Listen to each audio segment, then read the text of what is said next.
Before I share my review, I would just like to thank my new subscribers because of this series of review. I never really expected to receive any comments from this. I hope you enjoyed this video. Also, I would like to clear that I've watched the whole series multiple times already. My apologies if I say things here that are from the other episodes. Lastly, I told Sunset About You is an art. This is a masterpiece. I am literally crying the very moment I'm writing this. Just watching the opening and hearing the song makes my heart soft.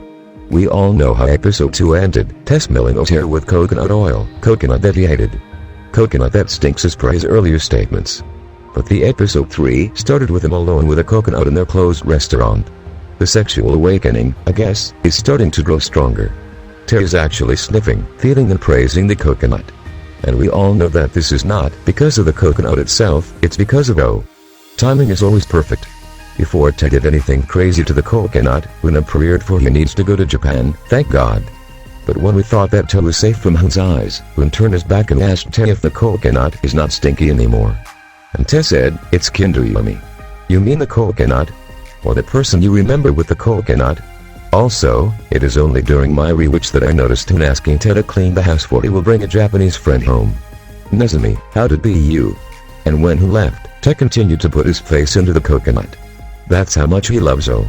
I noticed something in episode 3 which I can connect to our theory for the season 2. Our theory is that O never really wanted to be an actor or to be in communication arts. I said that because he just enjoyed acting after he received good things when he first played Yajian. He became the drama club president not for the reason that he wanted, but only because he wants to prove to that he is not someone who will eventually quit. And now, as I rewatch episode 3, this scene where he's reviewing with no energy at all makes my theory stronger in my opinion.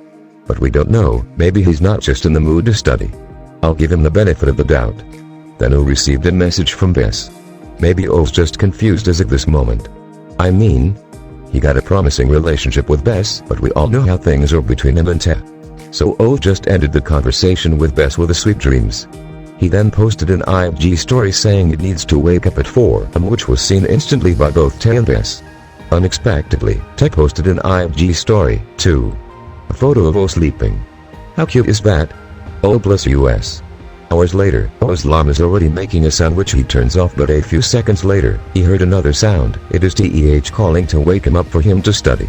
But Ted, though still sleepy, IDK he stayed up the whole night, keep O company.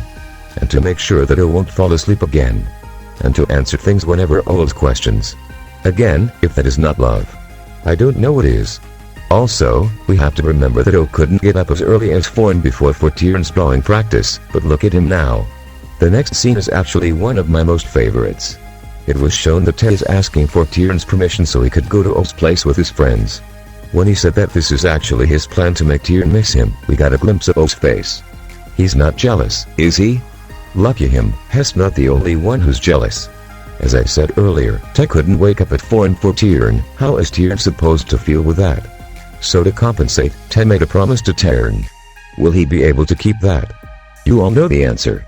Before the call ends, Ted told Tieren to update him when she gets home, which we need to take note of because we'll see another reminder identical as that aside from the jealous O imitating the Ted talking to Tieren.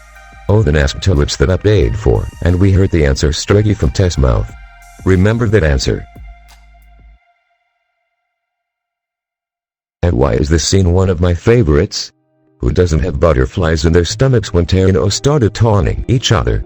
That is so fluffy. I couldn't help but to giggle and smile as big as I could. This is so cute. This is making me so soft. The next scene I would like to mention is similar to episode 2. O is literally placing his legs closer to Ted. Yes, closer to Ted. Not to Bess. Someone is confused here. Or maybe not anymore. Oh right, the Chinese characters for the word secret. He has his own little secret now.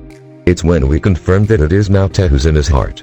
After their class, Ter asked O if he wants to continue studying together. But Bess then asked if O's not going home with him. The confused O has to pick now.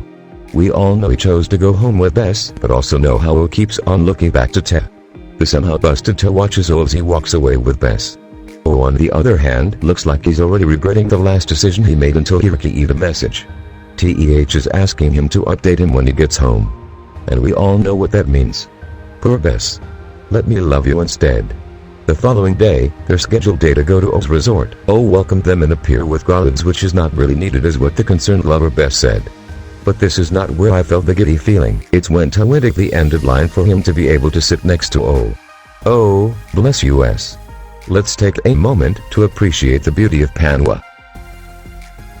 O was quietly happy with her knees touching until he saw someone calling Tess' phone. Turn. The jealousy is as evident as ever. I also think the O felt betrayed. He's locked himself in this idea that when he touched another person and the person didn't remove his legs, or elbows or knees, that person likes him, too. But he thinks that is not the case for him now. Tess not moving his legs, but he's saying I miss you to someone else. I think that this feeling is also the reason why O chose Bess to be his roommate without any second thoughts, because he thinks that Tess didn't like him for he has turned. Tess is now alone in the living room feeding the furnitures. Is this his way of smelling O's coconut scent? I don't know. I would like to bring up my theory for season 2 about O realizing that acting wasn't really for him. During their own mock exams, O either has no energy or passion for the exam. I really hope that O would prove me wrong. While they're checking their mock test, we can see O being close to Tess, but he then transferred his arms to Bess. And now that doesn't disappoint. Tess' face was as jealous as it is, no matter how hard he hides it. Moments later, the confused O went closer to the confused Tess, and this make me confused more. Can't we all just be true to ourselves? The following day, O woke up with his alarm and saw Bess sleeping next to him. He tried to kiss him for a reason I don't know, but he didn't. Then Bess woke up too and asked O to go somewhere. And O's a really smart way of turning him down. This is the point when he knew to himself that it's not Bess anymore. Poor Bess. Let me love you instead. O went to the living room and saw Tess there. Now that he's certain on what he feels, we can feel how the awkwardness filled the room. Thank God Maud, Philip and Kai woke up and went to the living room to study, too. Ted went outside to stroll on the beach. Little did he know that O followed him.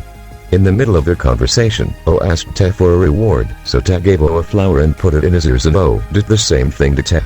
Then they played on the swing. All of this happened with that beautiful musical scoring. I just so love this. Little moments passed. Tess asked O for an update regarding him and Bess. But instead of answering Tess, O told him that he no longer feels the same way about Bess. Tess continued to ask a number of questions that led them to the moment when it is confirmed that O now liked someone else. Tess tried to act like he has no idea by asking who was it, but the whole world knew. O insisted that he thinks Tess knew, and that fluffy scene we had a few moments a while ago is now gone. This confession scene is on another dimension. The scene is so quiet, yet so loud. I love their honesty here. How I wish they were always this honest. They're so honest to admit how they feel, and so honest that O has the courage to tell Tess that he thinks he's jealous. I so love it. And it all ended with a beautiful entrance of a beautiful song. I've never seen any series with the scoring as good as this.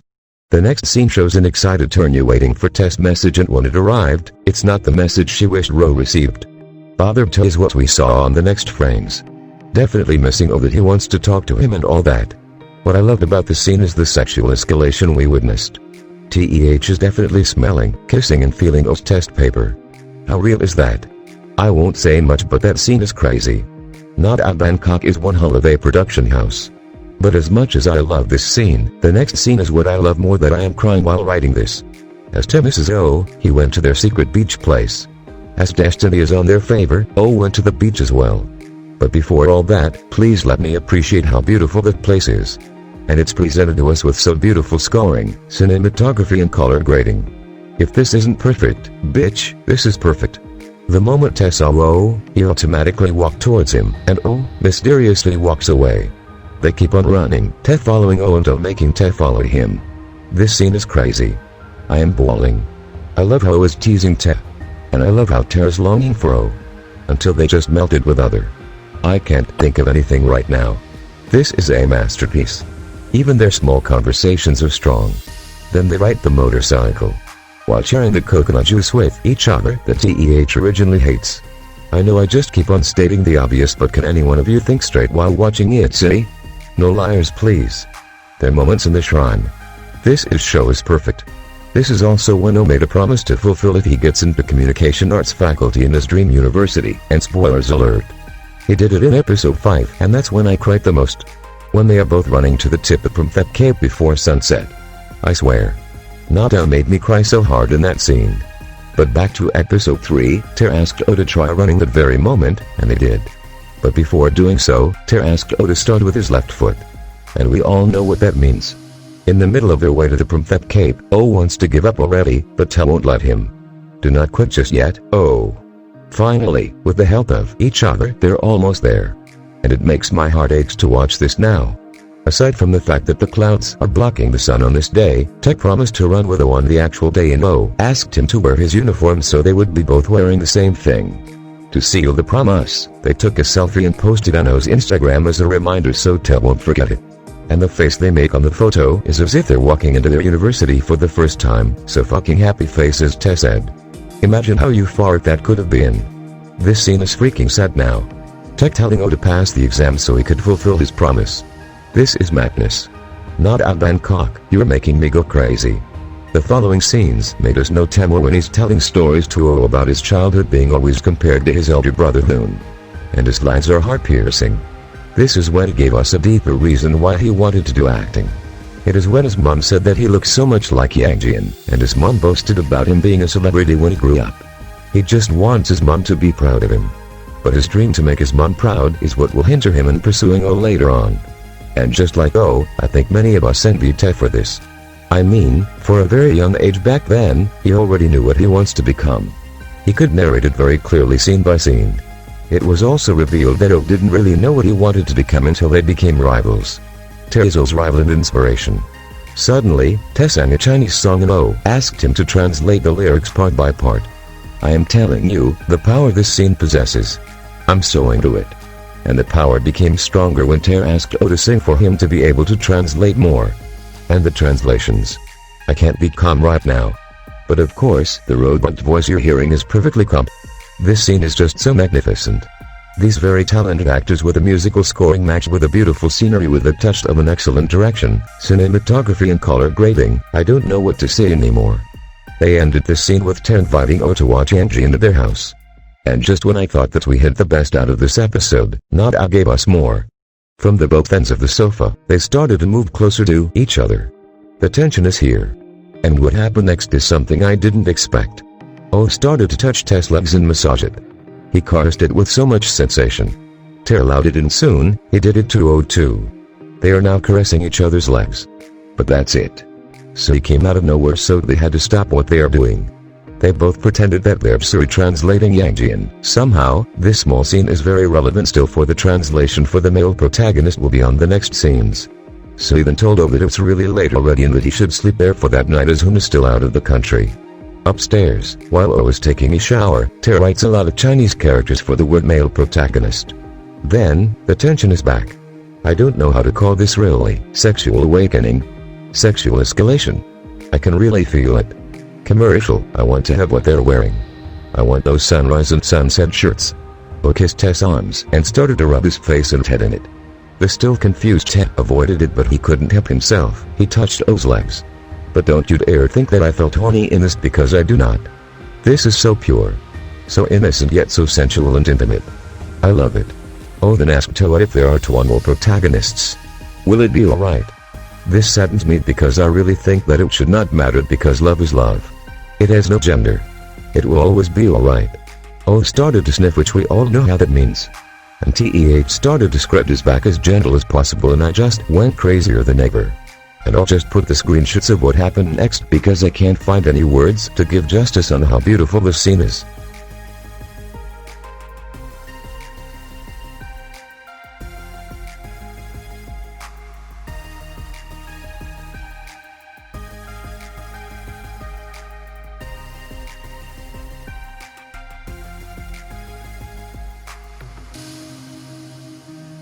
At this point, Director Boss explained this. As Takarzo's body, he really was expecting for some boobs to feel.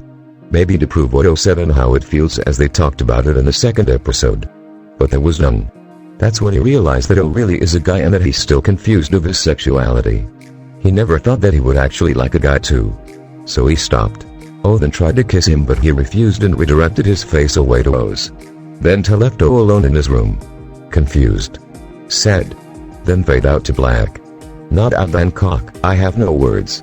This is probably the best ending of an episode I've ever watched my whole life. Itsay is an art. This is a masterpiece.